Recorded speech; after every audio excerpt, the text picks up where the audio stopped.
What do you say to a listener who says, to an American who says, guys, we got to get our country back, but I don't know that I trust the election process? Well, that would be like saying that I went on a B-17 mission and we lost too many planes, so we're going to quit because it's not fair up there. That's a reason to go out and vote, because if you believe that the left has undue influence in the election, then you have to ensure that you and your friends and everybody else vote in such overwhelming numbers that even the left can't figure a way out to cheat. And what you don't want to do, and I think that happened a little bit in the Georgia election, is say, you know what, I'm so discouraged over the national election, I'm just going to stay home in Georgia. And what did we get as a result? We got a Democratic Congress and two of the most left-wing senators from all places, Georgia. So that's a prescription for surrender. And I think I'd rather die on my feet than live on my knees. No kidding. Never surrender, never give up. And, you know, back to your point about the Biden agenda being as radical as we feared it would be, you're getting the seal of approval for the Biden leftist progressive agenda from people like AOC, even Elizabeth Warren, the most radical of the bunch, one of the most. The other night on Stephen Colbert said she's pleasantly surprised at how progressive the Biden agenda is. I think they are surprised because, remember, every single one of them gave us a clear picture of what they were about in the Democratic primary. Yeah. And the American people, and I should say the most left of the American people, were terrified of them. And so they brought in Joe Biden, or they brought in Michael Bloomberg. They were desperate to get somebody to hush all that up. And then I think Biden sort of did a devil's bargain and said, you know what, if you guys are behind me, I'll carry you across the finish line and then you can have your agenda.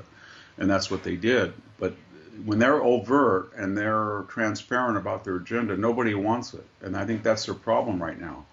They don't know how to hide it. They're just change the system, let in D.C., pack the court, do anything but take these issues and run on them because they're not going to find support. They're just not going to get it. Final question, and I got to get the Victor Davis Hanson take on vaccine hesitancy. We've got a president. This was Joe Biden's promise yesterday, and this is a promise that was a little bit scary. I mean, listen to what he said. Those who are not vaccinated will end up paying the price. Those who are not vaccinated will end up paying the price. What do you think he means? Do you think he's talking about that from a health perspective, or is he talking about real-world consequences from people who choose not to get a vaccine?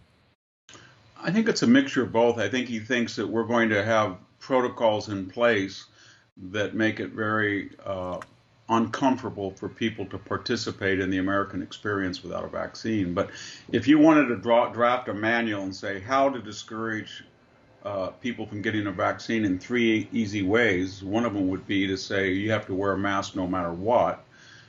So if you wanted to get rid of that awful mask by getting a vaccine, Joe Biden has told us that that's not going to help you. You're still going to have to wear it. Or social distance, you're still going to have to do it. Or lockdown, you're still going to have to do it. Or then when anybody has a second shot reaction, the media then goes for the 1 in 1 million person who had a serious reaction. So the left, on the one hand, says everybody has to be vaccinated, and we're going to use government to ensure that's happening.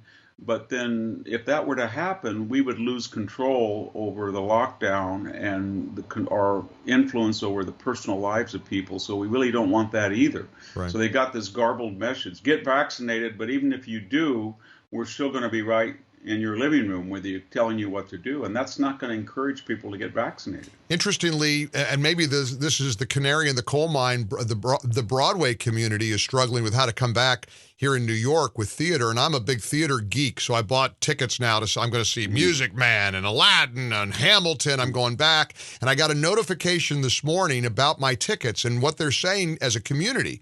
And understand, Victor, you got the Actors Equity, you got the unions, you got all this squabbling about how do we go back to theaters.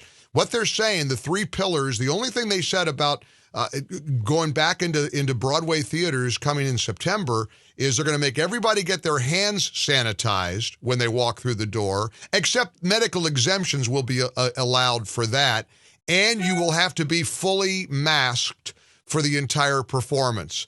But nothing about a vaccine requirement. Isn't that interesting? Yeah, it is. It is. I think a lot of people are getting scared. Here in California, the teachers union said we can't go back. We cannot go back unless we get back. We get all vaccinations at the front of the line. They got that. Then they said we couldn't go back unless the students get vaccinated. Then I think we've had 0.000001 of students, people below the age of 15, who have had serious cases of COVID. Of all the cases, it's almost non-existent. And what's happened is the public opinion has just turned against them. Whether it's mothers that says I can't go to work if my kids are home all day long, or special needs parents that said my kids have regressed back years to where they were before the lockdown. So there's no sympathy for a lot of these traditionally liberal groups that have been very confused in the messaging.